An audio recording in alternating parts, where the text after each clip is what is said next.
여러분, 지금 이 순간에도 여러분이 살고 계신 그 아파트, 혹시 스프링클러가 설치돼 있는지 아세요? 불이 나면 물이 자동으로 쏟아진다는 그 장치 말입니다. 오늘 제가 전해드릴 이야기는 그 작은 장치 하나가 없어서 17살 소녀가 목숨을 잃은 이야기입니다. 2026년 2월 24일 새벽 6시 18분. 서울 강남구 대치동, 바로 대한민국 교육 1번지라고 불리는 그 동네에 있는 음마아파트에서 불이 났습니다. 그 불 하나로 고등학교 입학을 앞두고 의대를 꿈꾸던 17살 소녀가 세상을 떠났습니다. 이사 온 지 고작 5일째 되던 날이었습니다. 저는 오늘 이 사건을 단순한 사고로 전하고 싶지 않습니다. 이 비극 뒤에는 우리 사회가 오랫동안 외면해온 구조적인 문제가 숨어 있기 때문입니다. 끝까지 함께 봐주시면 여러분도 분명 내 집 문제라는 걸 느끼실 겁니다. 새벽 6시 18분. 대부분의 사람들이 잠에서 막 깨거나 아직 꿈속에 있을 시간이었습니다. 음마아파트 25동 8층의 한 세대에서 원인을 알 수 없는 불길이 솟아올랐습니다. 그 집안에는 3명이 있었습니다. 40대 어머니와 17살 큰딸, 그리고 14살 여동생이었습니다. 변호사인 아버지는 이른 새벽 일찍 출근해 집에 없는 상태였습니다. 불은 순식간에 번졌습니다. 이웃 주민의 말에 따르면 고무타는 냄새가 나더니 단 23분 만에 연기가 집안을 가득 채웠다고 합니다. 위층 주민은 새벽 6시쯤 깍 하는 비명소리가 여러 차례 들려서 창밖을 내다봤더니 이미 아파트 창밖으로 붉은 불길이 치솟고 있었다고 전했습니다. 어머니와 막내딸은 간신히 탈출에 성공했습니다. 하지만 큰딸은 끝내 빠져나오지 못했습니다. 불길이 이미 현관문 앞까지 번져 탈출로가 막혀버린 상황이었습니다. 어머니는 딸을 구하기 위해 다시 불길 속으로 뛰어들었습니다. 그 용감한 행동 때문에 어머니는 얼굴과 몸 곳곳에 화상을 입었습니다. 그러나 딸은 이미 베란다 쪽에서 숨진 채 발견됐습니다. 현장을 목격한 이웃 주민은 소방대원에 의해 구조돼 나온 어머니가 한 명을 못 구했다고 울부짖는 걸 봤다고 전했습니다. 주저앉아 통곡하는 아버지의 모습도 목격됐습니다. 이 가족이 이 아파트에 이사 온 이유는 딱 하나였습니다. 딸의 학업 때문이었습니다. 큰딸은 의대를 가고 싶다고 스스로 말할 만큼 공부를 열심히 하는 아이였고 강남 8학군의 명문 고등학교 진학을 앞두고 있었습니다. 3달 동안 공들여 인테리어 공사를 마친 집에 이사 온 지 단 5일이었습니다. 이 비극을 마주하고 나서 많은 사람들이 묻기 시작했습니다. 왜 이렇게까지 피해가 컸냐고요? 그 답은 생각보다 훨씬 가까운 곳에 있었습니다. 첫 번째 문제. 스프링클러가 없었습니다. 음마아파트는 1979년에 완공된 아파트입니다. 횟수로 무려 47년이 된 건물이죠. 이 아파트는 스프링클러 설치 의무가 법적으로 적용되지 않는 건물입니다. 우리나라에서 아파트 스프링클러 설치가 처음 의무화된 건 1992년이었는데 당시에도 16층 이상 고층 건물에만 적용됐습니다. 이후 2005년에 11층 이상으로 기준이 확대됐고 2018년에서야 6층 이상 건물 전체로 넓어졌습니다. 그런데 여기서 핵심이 있습니다. 이 법들은 모두 소급 적용이 되지 않습니다. 쉽게 말해 법이 바뀌기 전에 지어진 건물은 아무리 위험해도 스프링클러를 딸 의무가 없다는 뜻입니다. 위층에 살던 70대 주민은 이렇게 말했습니다. 스프링클러가 없으니 작동할 리도 없지 않냐고. 물은 한 방울도 떨어지지 않았다고. 그 말이 마음에 깊이 박힙니다. 서울소방재난본부에 따르면 최근 5년간 서울에서 발생한 주택 화재 1만 602건 중 사망자 116명은 모두 스프링클러가 설치되지 않은 주택에서 나왔습니다. 단 한 명도 예외가 없었습니다. 스프링클러가 있었다면 이 통계가 조금이라도 달라졌을까요? 두 번째 문제. 소방차가 제때 들어오지 못했습니다. 음마아파트는 4,424세대가 사는 대단지 아파트입니다.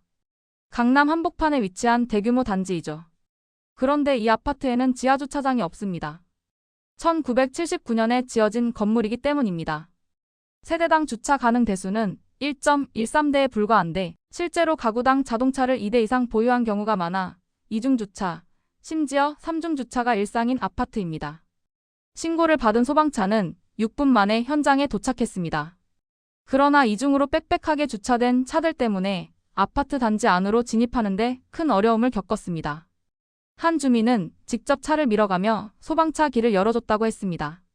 다른 차 주인에게 연락이 닿지 않아 발만 동동 굴렀다는 목격담도 나왔습니다. 결국 불은 신고 후 약 1시간 18분이 지나서야 완전히 꺼졌습니다. 세 번째 문제. 화재 경보기가 제 역할을 하지 못했습니다.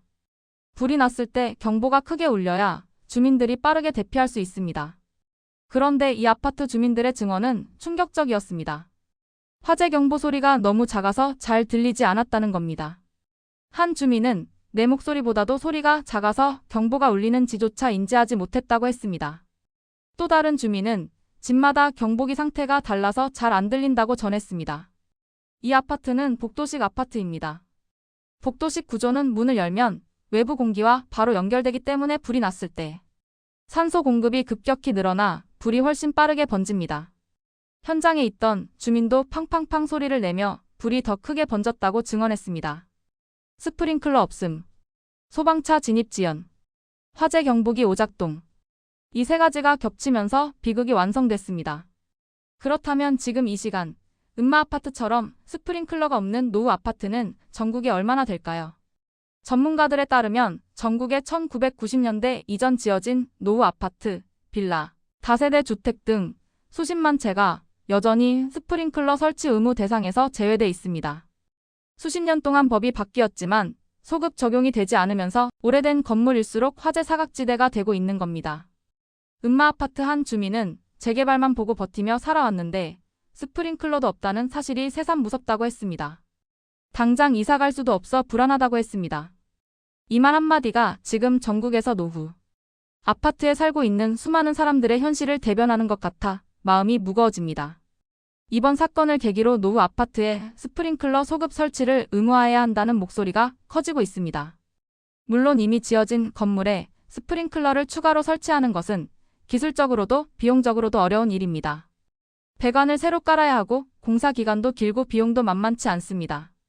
그러나 전문가들은 완벽한 시공이 어렵다면 간이 스프링클러만이라도 먼저 설치하도록 지원해야 한다고 말합니다. 한편으로는 주차 문제도 함께 지적됩니다. 소방차가 현장에 도착하고도 진입하지 못해 귀중한 시간을 허비했다는 점은 이번만의 문제가 아닙니다. 과거에도 비슷한 사례가 반복되었고 그때마다 대책이 논의됐지만 근본적인 해결은 되지 않았습니다. 아파트 단지 내 불법 이중주차에 대한 강력한 단속과 함께 노후 단지에 소방 통로를 확보하는 방안이 시급하다는 지적이 나오고 있습니다. 그리고 또 하나 우리가 놓쳐선 안 되는 사실이 있습니다. 이번 화재가 발생한 세대의 가족은 불이 나기 단 5일 전에 이사를 왔습니다. 딸의 꿈을 위해, 더 좋은 교육 환경을 위해 3개월 동안 인테리어 공사를 하고 설레는 마음으로 입주한 지 5일이었습니다. 가스도 아직 들어오지 않은 상태였고 가전제품도 채 설치되지 않은 상태였습니다. 그 집에는 새 삶을 준비하는 설레임이 가득했을 겁니다. 아파트 익명 커뮤니티에는 사망한 학생이 어제까지 같이 공부를 하던 아이였다는 글이 올라왔다고 합니다. 학군 때문에 이사 온 가족이 많은데 너무 안타깝다는 주민들의 목소리가 이어졌습니다. 의대를 꿈꾸던 17살의 소녀. 이제 막 인생의 새 출발을 시작하려 했던 아이. 그 아이의 이름은 기사에 적힌 한 줄 어양이라는 2글자로 남았습니다. 하지만 우리는 이 사건을 그냥 넘겨서는 안 됩니다. 이 비극이 내 이웃에서 내 집에서 반복되지 않도록 지금 이 순간부터라도 우리 모두가 관심을 가져야 합니다. 지금 당장 여러분께 한 가지만 부탁드리겠습니다. 우리 집에 스프링클러가 있는지, 화재 경보기가 제대로 작동하는지 오늘 한 번만 확인해 보세요. 내 집이 몇 년에 지어진 건물인지, 피난 통로는 어디 있는지 알아두는 것만으로도 최악의 상황을 막을 수 있습니다. 대피 경로를 미리 알아두고 가족들과 만약의 상황에 대해 이야기를 나눠보시길 강력히 권합니다. 마지막으로 한 가지 더 전해드립니다. 음마 아파트는 지난해 9월 정비계획안이 확정돼 2030년에 49층 5,893세대 규모의 대단지로 재건축될 예정입니다. 1979년에 지어진 이 낡은 아파트는 그렇게 새 옷을 입게 됩니다. 하지만 재건축이 완료되기까지 남은 수년의 시간 동안 그 안에 살고 있는 4천여 세대의 사람들은 오늘도 스프링클러 없는 집에서 잠을 청합니다. 그것이 지금 2026년 대한민국의 현실입니다. 음마 아파트 화재로 세상을 떠난 17살 소녀의 명복을 빕니다. 그리고 지금도 노후 주택에서 불안하게 살고 계신 모든 분들이 하루빨리 안전한 환경에서 지낼 수 있기를 바랍니다. 오늘 영상이 도움이 됐다면 구독과 좋아요 부탁드립니다. 여러분의 작은 클릭 하나가 이런 소식을 더 많은 분들께 전하는 힘이 됩니다. 지금 이슈였습니다.